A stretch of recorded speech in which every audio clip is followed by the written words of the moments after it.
अस्सलाम वालेकुम स्टूडेंट्स, क्या हाल है? ठीक है, उम्मीद है आप सब खैरियत से होंगे। अच्छा स्टूडेंट्स, आज हम एक्सरसाइज 3.1 जो है उसको कंप्लीट करेंगे।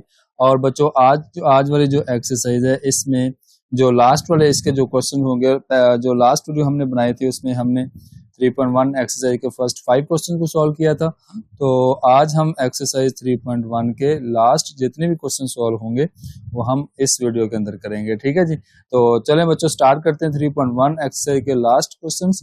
तो उससे पहले आपने एक बात, मैं ये वाली बात हर वीडियो के अंदर इसलिए बता रहा हूँ ताकि जो नए लोग हैं, जो नए मतलब के ऑडियंस है जो सुन रही है ये वीडियो, तो वो बच्चों आपने क्या करना है कि फर्स्ट जो वीडियो मैंने पेयरिंग स्कीम वाली अपलोड की है ना, उसको आप एक दफ़ा लाजमी सुन लें, ताकि जो भी बच्चा जिसकी सप्ली है फॉर एग्जांपल, या मतलब कि जो भी फर्स्ट टर्म की तैयारी कर रहा है, या मतलब कि टेस्ट सेशन की तैयारी कर रहा है, वट एवर, स्कूल में या एकेडमी में कहीं पे भी, तो आप अगर उस सीक्वेंस को सुन लेंगे, उस पेयरिंग स्कीम को सुन लेंगे, तो आपको क्लियर हो जाएगा कि हमने किस तरह से शॉर्ट टाइम के अंदर पूरी तैयारी करनी है। ठीक है, तो तो आपने उसको लाजमी सुनना है। और जो फर्स्ट टर्म के हवाले से होगा कहीं पे भी, अब नॉर्मली ये होता है कि समर कैंप के बाद जो है वो अगस्त के अंदर या सितंबर के अंदर फर्स्ट टर्म के एग्जाम्स होते हैं डिफरेंट स्कूल्स के अंदर। तो आपने उसको मद्देनजर रखते हुए इन चैप्टर्स में से जो जो इम्पोर्टेंट काम मैं करवा रहा हूँ आपने इसको कर लेना है। ठीक है जी, चले स्टार्ट करते हैं बच्चों। क्वेश्चन नंबर 6 से स्टार्ट करेंगे आज। तो बच्चों, क्वेश्चन नंबर जो 6 आपको दिया गया उसमें देखें, सबसे पहले आपने एक छोटा सा कॉन्सेप्ट है इसमें, आपने वो जरा अच्छे से समझना है बच्चों। क्वेश्चन नंबर 6 के अंदर लिखा हुआ है 2 numbers are in the ratio 5:8। अब बच्चों, जब नंबर्स की बात होती है ना, नंबर्स की, तो नंबर्स का मतलब होता है कि हम हमारे पास यहाँ पे अननोन वैल्यू है। अननोन वैल्यू का मतलब कि एक वेरिएबल है जिसकी वैल्यू का हमें पता नहीं है, तो वो यहाँ पे डिस्कस हो रहा है। तो चलें, सबसे पहले मैं यहाँ पे लिखता हूँ कि आपके पास जो आपको रेशो देगी है, मैंने वो लिखा। तो बच्चों, जो आपको रेशो देगी है ना वो लिख लें। सबसे पहली रेशो जो आपको देगी है वो है 5 रेशो। आप लिखो 5:8। ठीक है, ये आपको एक रेशो देगी है। अब बच्चों, आपने क्या करना है, अब आपने एक नंबर लेट करना है। फॉर एग्जांपल, आप लिखोगे let x be a number. आप लिखोगे let x be a number, तो आपने एक नंबर एक्स जो है वो लेट किया, और क्या करेंगे, इन दोनों जो रेशो वैल्यू देगी है उसके साथ हम करेंगे इनको मल्टीप्लाई। तो हम लिखेंगे let x be a number. सो के बाद हम लिखेंगे बच्चों, ये बन जाएगा 5x रेशो, आपके पास क्या बन जाएगा 8x। ठीक है, तो ये आपने लिख लिया 8x की फॉर्म में, तो ये आपने लिख दिया। नेक्स्ट, अच्छा, ये जो आपको नंबर कहा गया ना, नंबर का मतलब 5 और जो 8 है, ये बच्चों एक्चुअली एक रेशियो है। तो इसके साथ हमने एक ऐसी वैल्यू मल्टीप्लाई करनी है जो जिसका हमें पता नहीं है, और लास्ट में हम क्या करेंगे, इनकी वैल्यूज फाइंड करेंगे। तो अब ये जो हमारे पास नंबर्स बनेंगे ना वो ये हैं। ठीक है, अब हमारे पास ये जो 5x और 8x है ना, ये नंबर्स बन गए। तो अब हमें लास्ट पे इनकी वैल्यूज फाइंड करनी है। पहले x की वैल्यू फाइंड करेंगे, उसके बाद बच्चों देखें, आपसे कहा गया if 9 is added to each number. बच्चों, ये जो दो नंबर हमने बनाए एक्स को मल्टीप्लाई करके दोनों नंबर्स के साथ, आपसे कहा गया कि इसमें अगर हम 9 ऐड कर दें, हम लिखते हैं यहाँ पे इफ, आप लिख दो यहाँ पे इफ 9 इज एडेड, आप यहाँ पे लिख दें इफ 9 इज एडेड, तो आप क्या लिखेंगे, इफ 9 इज एडेड देन। अब देन का मतलब आपने क्या करना है बच्चों, इसमें 9 को कर देना ऐड, दोनों नंबर्स के अंदर आप 9 को ऐड करेंगे। आप इसको इस तरह से लिखेंगे। ठीक है, 8x प्लस 9। ठीक हो गया, दोनों में आपने क्या किया, 9 को ऐड कर दिया। जरा गौर करते जाए ये वाला क्वेश्चन और इसके जो नेक्स्ट क्वेश्चन नंबर 7 है वो एक ही तरह का। बच्चों, सबसे पहले हमने रेशियो लिखनी, उसके बाद हमने लेट एक नंबर कर लिया x, उसको हमने इस रेशियो के साथ मल्टीप्लाई कर दिया, वो आपके पास क्या बन जाएंगे, नंबर्स बन जाएंगे जो आपको क्वेश्चन के अंदर बताए गए। अब आपने क्या करना है, 9 ऐड कर दिया दोनों में। उसके बाद बच्चों आपको एक और रेशियो बताई होगी क्वेश्चन के अंदर, आपसे कहा गया we get a new ratio. आप यहाँ पे एक हेडिंग दोगे, आप लिखोगे न्यू रेशियो। अब आपके पास जो न्यू रेशियो है वो कौन सी है बच्चों, न्यू रेशियो आपके पास आ गई 8:11। ठीक है, ये आपके पास न्यू रेशियो है। अब आपने करना क्या बच्चों, ये वाली जो एक रेशियो आपको पहले आपने जो बनाई जिसमें 9 ऐड किया, और एक न्यू रेशियो जो आपको देगी है, इसको आपने रखना है इक्वल। तो आप यहाँ लिखेंगे बाय गिवन कंडीशन, या आप लिखोगे अकॉर्डिंग टू कंडीशन। आप यहाँ पे लिख लें ATC बच्चों। ठीक, क्या लिख लें, ATC का मतलब आप लिखोगे अकॉर्डिंग टू कंडीशन। तो ये जिनको मैंने सर्कल किया इन दोनों को आप एक दूसरे के इक्वल लिख लेंगे, ठीक है। तो ये दोनों जो रेशियोज हैं ये आपस में इक्वल हैं। तो आप लिखोगे 8x प्लस 9 इज इक्वल, इस साइड पे आएगा 8:11 आएगा, ठीक हो गया। अच्छा, ये आपने लिख लिया। अब बच्चों आपने करना क्या, ये वही क्वेश्चन बन गया लास्ट जो हमने इसका शॉर्ट क्वेश्चन नंबर 4 और 5 सॉल्व किया था। जिन स्टूडेंट्स ने मेरी फर्स्ट वीडियो देखी है 3.1 एक्सरसाइज की, तो उनको ये वाला क्वेश्चन आगे नेक्स्ट सॉल्व करना आ गया होगा, उनको क्लियर हो गया होगा। बच्चों आप इसको लिखो फ्रैक्शन फॉर्म में, तो आप क्या लिखोगे, रेशियो का मतलब होता है एक्चुअली फ्रैक्शन फॉर्म। तो आप 5x प्लस 9 को ऊपर लिखेंगे और इसको डिवाइड कर देंगे किसके साथ, 8x प्लस 9 के साथ। और दूसरी साइड पे आप देखें आपने क्या किया, आपने 8/11 के साथ इसको कर दिया, डिवाइड कर दिया। बच्चों अब आपने क्या करना है, अब आपने इनको करना है क्रॉस मल्टीप्लाई। तो क्रॉस मल्टीप्लाई करके आपने एक्चुअली x की वैल्यू फाइंड आउट करनी है। चले मैं इनको करता हूँ क्रॉस मल्टीप्लाई। तो जो 11 है वो मल्टीप्लाई हो जाएगा 5x प्लस 9 के साथ इज इक्वल। अब बच्चों जो 8 है वो मल्टीप्लाई हो जाएगा किसके साथ, 8 मल्टीप्लाई हो जाएगा 8x प्लस 9 के साथ, ठीक है।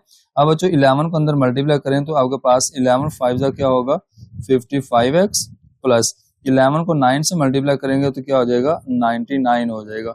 उसके बाद बच्चों 8 को अंदर मल्टीप्लाई करें 8 के साथ तो ये होगा 64x। आपने जब बच्चों 8 को 9 के साथ मल्टीप्लाई किया तो ये आपके पास आएगा 72। अच्छा, अब आपने क्या करना है, एक्स वाली टर्म एक साइड पे कर लेनी है। तो जो आपके पास एक्स वाली टर्म्स होंगी उनको आप एक साइड पे कर लेंगे। जैसे 55x है और इधर 64x है, मैं 55x को इधर ही लिखूंगा, ठीक है।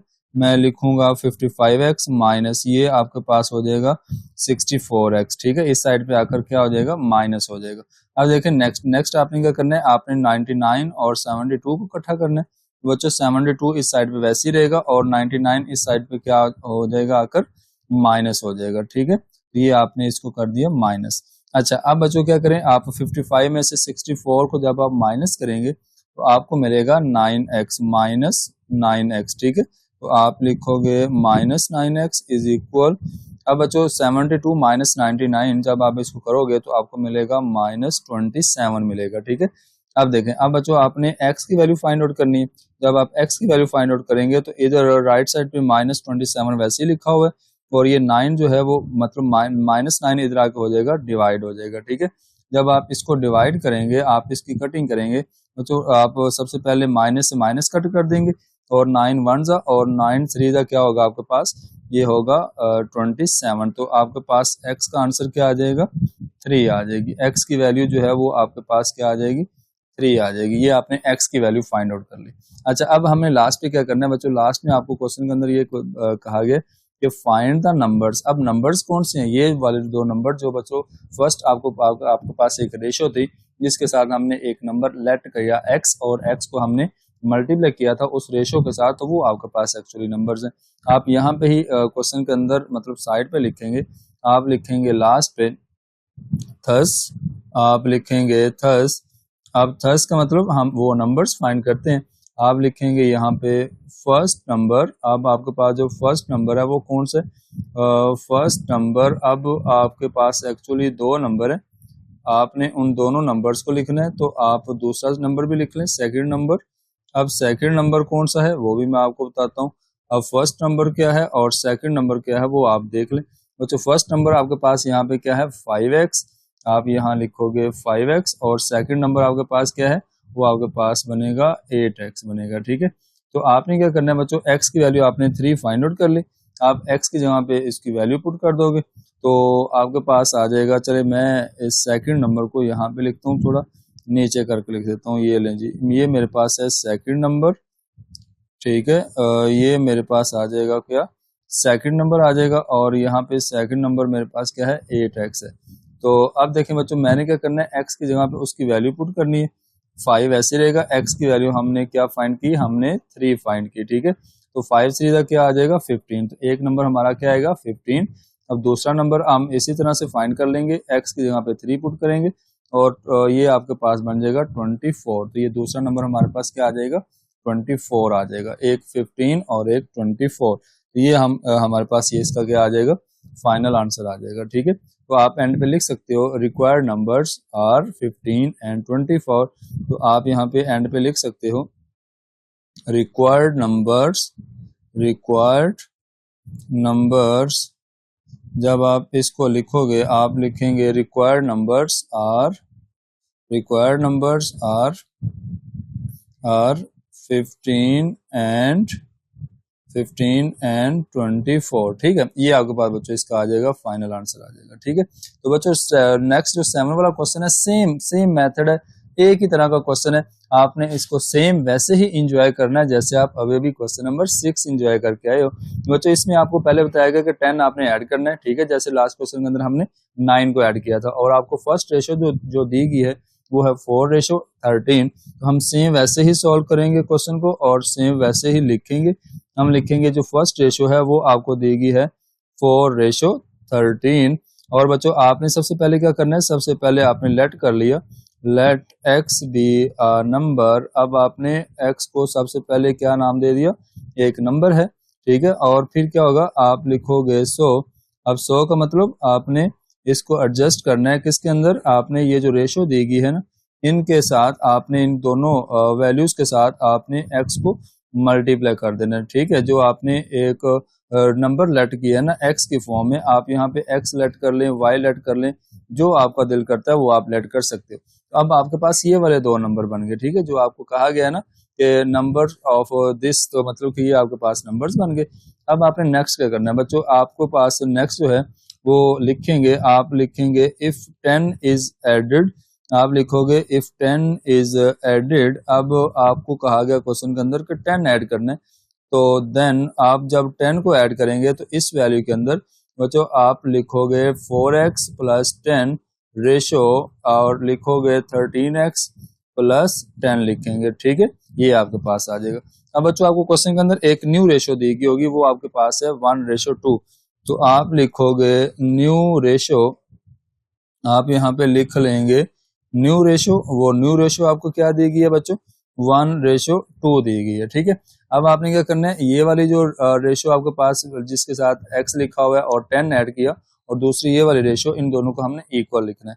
ठीक है, तो आप लिखोगे यहाँ पे अकॉर्डिंग टू कंडीशन, हम लिखेंगे 4x + 10 रेशो, और उसके बाद लिखा हुआ है 13x + 10, और इसको इक्वल रखेंगे किसके, जो आपको न्यू रेशो दी गई है। ठीक है, ये हमने इन दोनों रेशियोज को आपस में इक्वल रखा, इक्वल रखे। अब हम क्या करेंगे, इसको डिवाइड फॉर्म में लिखेंगे, और ये मेरे पास आ जाएगा 4x/10, और डिनोमिनेटर में आ जाएगा 13x + 10 = 1/2। ठीक है, रेशियो का मतलब डिवाइड फॉर्म होता है, रेशियो का मतलब डिवाइड फॉर्म होता है। आपको पता ही है कि ये किस तरह से हमने लास्ट क्वेश्चन सॉल्व किया, उसी तरह से करेंगे।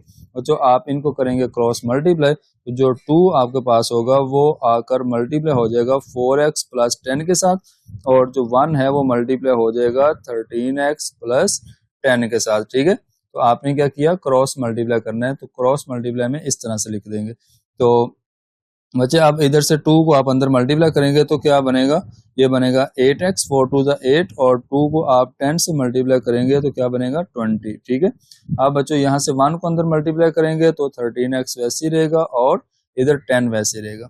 अच्छा, अब बच्चों आपने क्या करना है, आपने x वाली टर्म को एक साइड पे कर लेना है। तो इधर लिखा हुआ है मेरे पास 8x, और 13x इस साइड पे आकर क्या हो जाएगा, माइनस हो जाएगा, और इस साइड पे मेरे पास लिखा हुआ है 10 वैसे ही, और जो मेरे पास यहाँ पे लिखा हुआ है 20, वो दूसरी साइड पे जाकर क्या हो जाएगा, माइनस हो जाएगा। अच्छा बच्चों, 8 - 13 क्या होता है, 8 - 13 बच्चों -5x = 10 में से 20 को माइनस करेंगे तो क्या आएगा, -10 आ जाएगा। बच्चों x की वैल्यू जब हम फाइंड आउट करेंगे तो -10 ऊपर रखेंगे, और -5 को लाकर इधर कर देंगे डिवाइड, क्योंकि उधर मल्टीप्लाई हो रहा था। बच्चों ये आपके पास क्या होगा, माइनस से माइनस कट हो जाएगा, और 5 1 और 5 2 क्या आ जाएगा, ये आपके पास 10 होता है। तो ये आपके पास x की वैल्यू आ गई। और लास्ट में हमने क्या करना है, लास्ट में हमने क्या करना है, लास्ट में हम लिखेंगे थर्स, हम लिखेंगे थर्स। तो थर्स के बाद, थर्स का मतलब ये है कि हम लिखेंगे फर्स्ट नंबर।